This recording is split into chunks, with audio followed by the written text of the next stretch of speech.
오늘 하나님께서 우리에게 주신 말씀 민수기 22장 21절에서 35절 말씀입니다. 이제 제가 하나님의 말씀을 봉독하겠습니다. 발람은 아침에 일어나 자기 나귀의 안장을 얹고 모압 고관들을 따라서 길을 나섰다.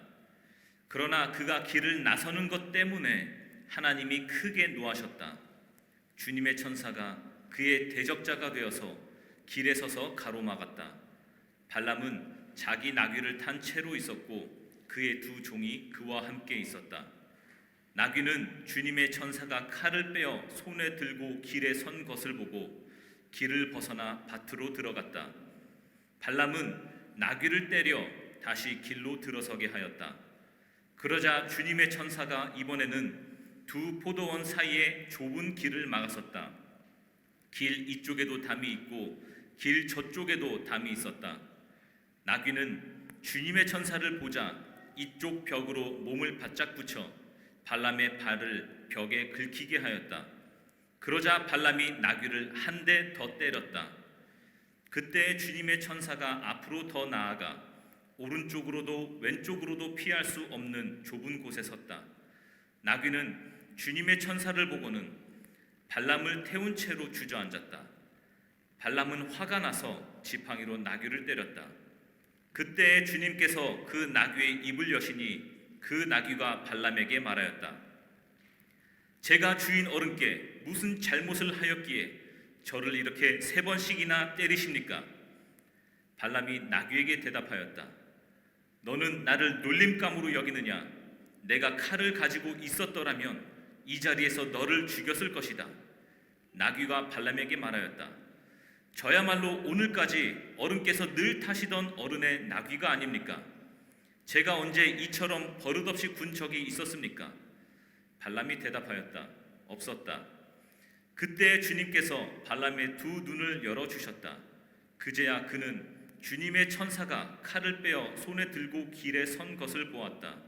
발람은 머리를 숙이고 엎드렸다. 주님의 천사가 그에게 물었다. 너는 왜 너의 나귀를 이렇게 3번씩이나 때리느냐? 네가 가서는 안 될 길이기에 너를 막으려고 이렇게 왔다. 나귀는 나를 보고 나에게서 3번이나 비켜섰다. 다행히 나귀가 비켜섰기에 망정이지 그렇지 않았더라면 내가 나귀는 살렸겠지만 너는 분명히 죽였을 것이다. 발람이 주님의 천사에게 말하였다. 제가 잘못하였습니다. 천사께서 저를 만나시려고 길에 서 계신 것을 몰랐습니다. 제가 가는 길이 잘못이면 저는 되돌아가겠습니다. 주님의 천사가 발람에게 말하였다. 저 사람들하고 같이 가거라.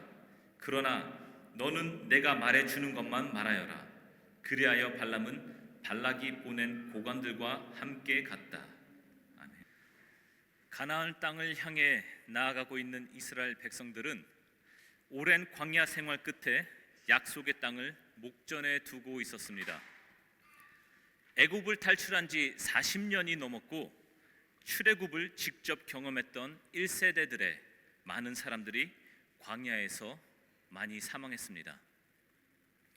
광야에서 태어난 출애굽 2세대를 중심으로 이스라엘은 움직이고 있었습니다. 그들의 여정은 이제 막바지를 향해 달려가고 있었고 요단강을 건너기 전에 모압 지역을 지나가게 되었습니다. 그런데 모압 왕 발락은 이스라엘을 두려워했습니다. 왜냐하면 이스라엘은 가나안에 가까이 갈수록 여러 족속의 땅을 점령하며 행진했기 때문입니다. 이스라엘은 강한 군대처럼 보였고 주변 민족들이 그들에게 무너지는 모습을 본 발락은 자신의 왕국이 위협받을까 걱정이 되었습니다. 그래서 발람, 그 당시에 유명한 점술가 발람, 잘 알려진 점쟁이를 초청하여 이스라엘을 저주하고자 했습니다. 발락은 모압의 장로들과 미디안의 장로들에게 복채와 함께 발람에게 가라고 했습니다. 모압 왕 발락이 점쟁이 발람에게 이스라엘 백성을 저주하라고 사주하는 장면이 굉장히 흥미롭습니다. 발락은 이렇게 말합니다. 이집트에서 나온 한 백성이 온 땅을 덮고 급기야 우리 땅 맞은편까지 왔다. 그들은 너무 강해서 나는 감당하기 어려우니 나 대신 그들을 저주하라. 그러면 나는 그들을 이길 수 있을 것이다. 모압 왕 발락은 이스라엘 백성을 두려워했지만 그 점쟁이 발람을 굉장히 신뢰했던 것으로 보입니다. 그리고 또 이렇게 말합니다. 그대가 복을 비는 이는 복을 받고 그대가 저주하는 이는 저주를 받는다는 것을 나는 알고 있다. 발람은 사신들을 통해 전해진 발락의 청을 듣고 나서 신의 뜻을 묻기 위해 시간을 달라고 했습니다. 그리고 이렇게 말합니다. 주님께서 나에게 하시는 그 말씀을 들어본 다음에 알려드리겠습니다. 발람의 대답이 꽤 그럴듯합니다. 밤이 되어 하나님의 음성이 발람에게 들렸습니다. 하나님은 발람에게 말씀하셨습니다. 너는 그 사신들과 함께 가지 말아라. 이집트에서 나온 그 백성은 복을 받은 백성이니 저주하지도 말아라. 이 명확한 말씀 앞에서 발람은 발락의 요청을 거절했습니다. 그리고 발람은 하나님의 말씀은 정확하게 들었지만 그 말씀 그대로 사신들에게 전하지 않았습니다. 그가 전한 거절의 이유가 하나님께 들은 말씀보다 조금 더 단순해졌습니다. 주님께서는 내가 당신들과 함께 가는 것을 허락하지 않으십니다. 하나님은 발람에게 분명히 이스라엘 백성이 복을 받은 백성이라고 하셨고 저주하지 말라고 하셨습니다. 그러나 발람은 그냥 단순하게 하나님이 허락하지 않으셨다고만 말했습니다. 그랬더니 그 말을 들은 모압의 고관들은 발락에게 돌아가 그보다 더 단순하게 보고합니다. 발람이 우리와 함께 오기를 거절하였습니다. 발람은 모압의 고관들에게 하나님께서 허락하지 않으셨다고 거절했지만 모압의 고관들은 단순히 발람이 함께 오기를 거절했다고 보고했습니다. 그럼 이 말을 전해 들은 발락은 어떻게 반응하겠습니까? 발람의 단순한 거절인 것처럼 보고를 받은 발락은 다시 사람들을 발람에게 보냈습니다. 이번에는 더 높은 직위의 사람들과 더 많은 수의 사람들을 보냈습니다. 그리고 아주 후하게 보답하겠다는 말까지 곁들였습니다. 그리고 발람이 말하는 모든 것을 다 하겠다고까지 말했습니다. 모압 왕 발락이 점쟁이 발람의 도움을 받기 위해 이렇게까지 했다면, 그렇다면 그 점쟁이는 목적을 어느 정도 달성한 것으로 보입니다. 발락의 두 번째 사절단을 만난 발람은 이렇게 말했습니다. 주님께서 나에게 더 말씀하실지 알아보겠습니다. 발락이 이제 두 번째 사절단을 보냈죠. 그랬더니 그 점쟁이 발람은 이렇게 말합니다. 좀 전에는 거절을 해놓고선 이렇게 말합니다.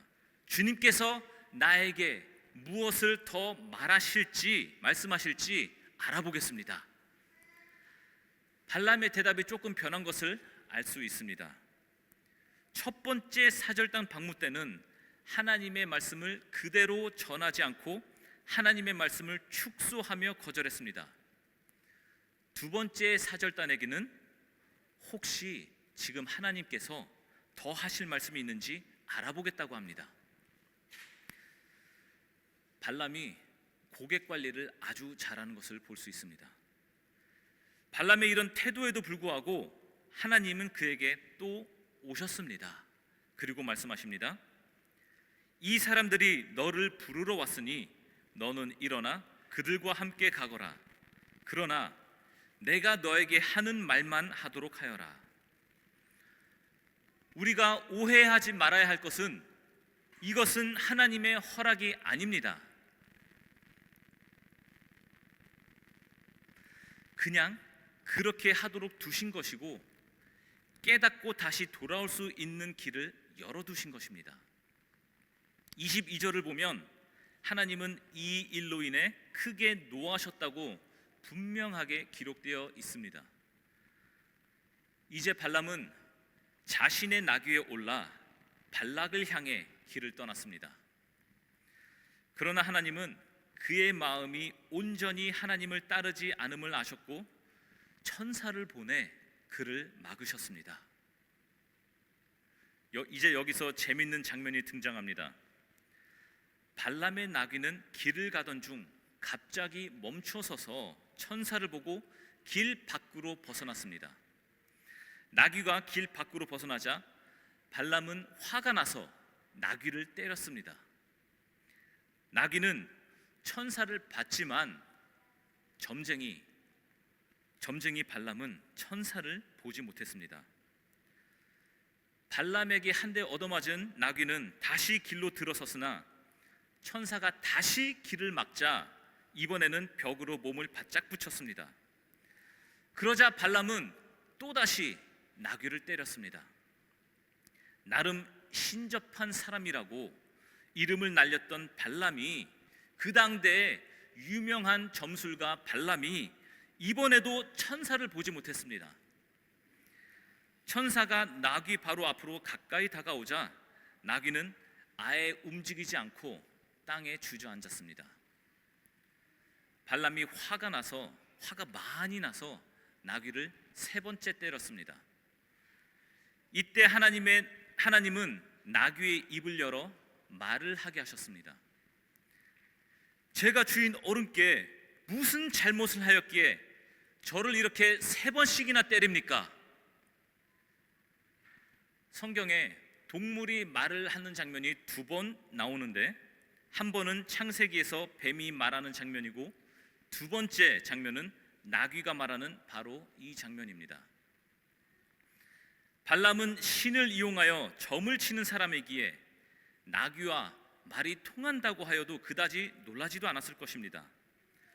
그러나 한편으로는 그가 참 형편없는 점쟁이인 것이 나귀도 봤던 천사를 본인은 3차례나 보지 못하고 계속해서 나귀를 때리기만 했던 것입니다. 그러자 천사가 그에게 자신을 드러내며 이렇게 말합니다. 나귀는 나를 보고 나에게서 3번이나 비켜섰다. 다행히 나귀가 비켜섰기에 망정이지 그렇지 않았더라면 내가 나귀는 살렸겠지만 너는 분명히 죽였을 것이다. 이 말을 들은 발람은 곧바로 천사에게 잘못했다고 말합니다. 발람의 태도는 마치 하나님의 뜻을 따르는 것 같지만 계속해서 교묘하게 자기의 탐욕을 따르고 있다는 것을 보여주고 있습니다.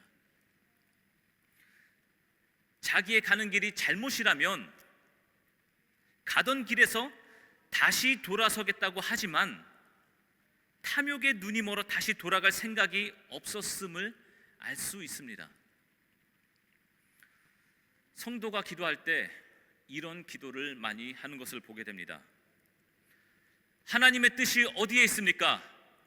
무엇이 하나님의 뜻입니까? 하나님의 뜻대로 살겠습니다.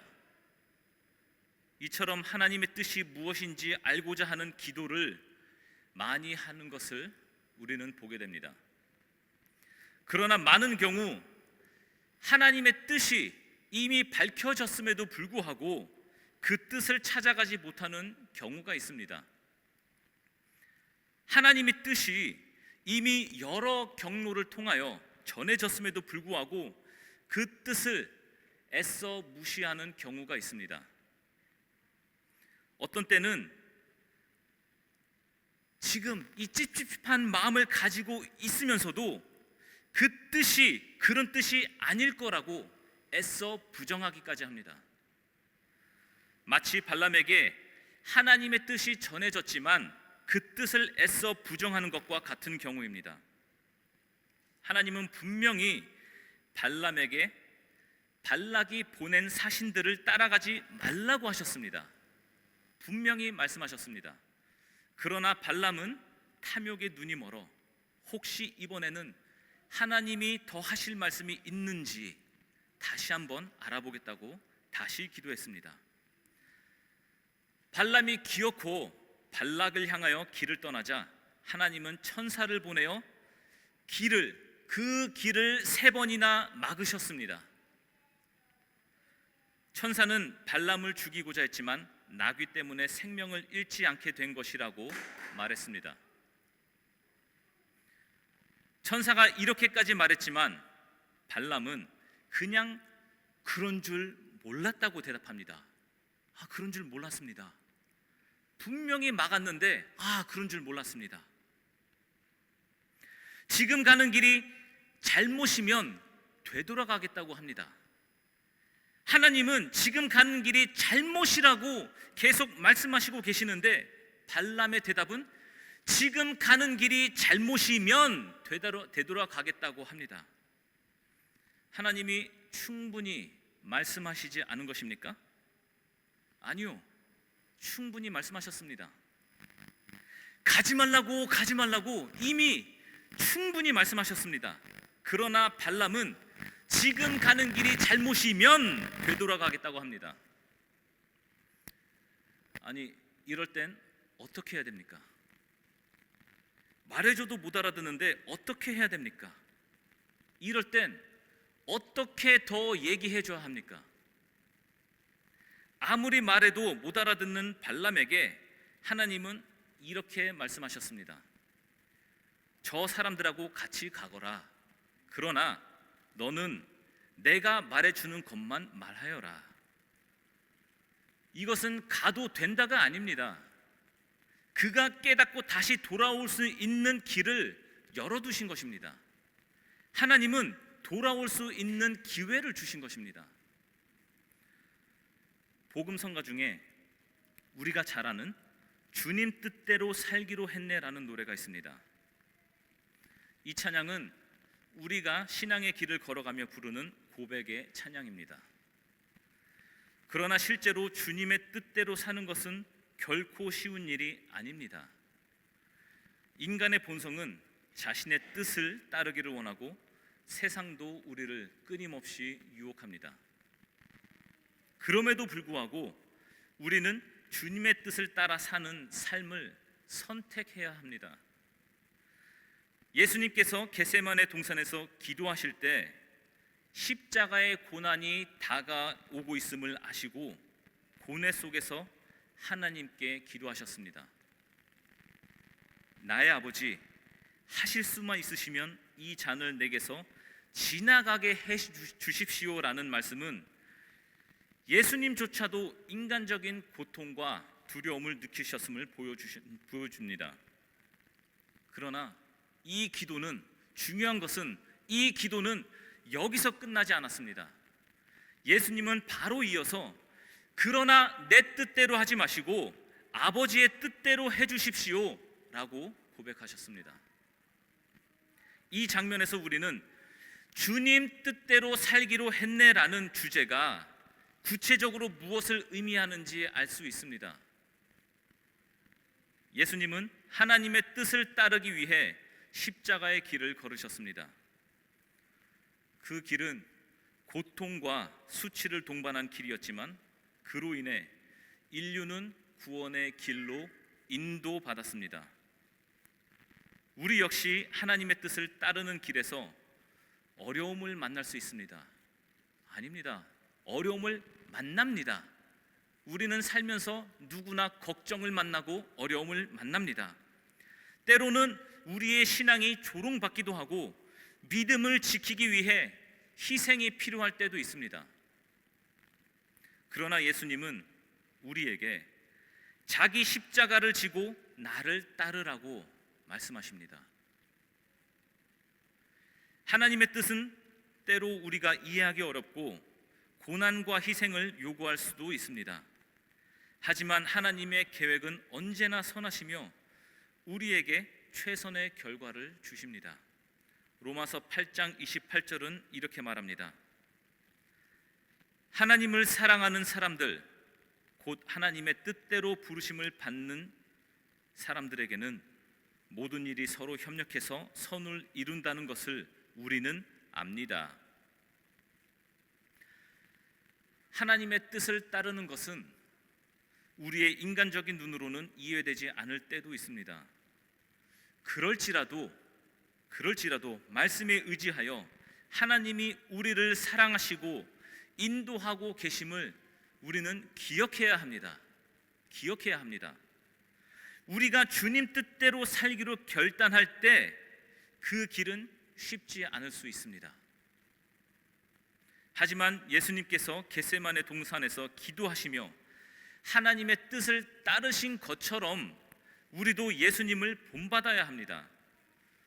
우리의 삶 속에서 내 뜻이 아니라 주님 뜻대로 살기로 했네라는 고백을 진심으로 드리며 모든 상황 속에서 주님의 인도하심을 신뢰하는 삶을 살기로 결단합시다. 하나님은 심지어 점쟁이 발람에게도 기회를 주시며 만나 주시며 길을 보여주셨습니다. 하물며 하나님의 자녀인 우리를 먹여주시고 입혀주시지 않겠습니까? 오늘도 주님 뜻대로 살기로 다짐한 함부르크 그 한인교회 모든 성도에게 하나님의 크신 사랑과 인도하심이 임하길 축복하며 기도합니다. 기도하겠습니다.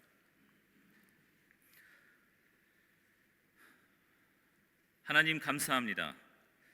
하나님은 우리를 사랑으로 인도하시는 분이십니다. 이스라엘이 거칠고 척박한 광야에서 40년 넘게 살면서도 강해질 수 있었던 것은 하나님의 뜻이었습니다. 이처럼 하나님의 뜻이 우리에게도 임하길 원합니다. 우리의 생활이 먹고 사는 문제가 신변의 환경이 마치 광야 같다 할지라도 그 안에서 하나님의 뜻을 발견하길 원합니다. 눈에 좋아 보이는 것을 따라 하나님의 뜻이나 부름을 저울질할 수 없도록 우리의 믿음이 확고해지길 원합니다. 발람은 교묘하게 하나님의 뜻과 부름을 곡해했습니다. 그러면서 마치 자기는 하나님의 뜻을 온전히 따르는 것처럼 행동했습니다. 오직 주의 말씀이 잣대가 되어 상황에 따라 길어지고 짧아지는 우리의 마음의 기준이 되어 주시옵소서. 그리하여 우리의 삶이 세상 풍조를 따라가는 삶이 아니라 세상 풍조를 뛰어넘는 하나님의 비전을 가진 자로 살아가게 하여 주시옵소서. 예수님 이름으로 기도합니다. 아멘.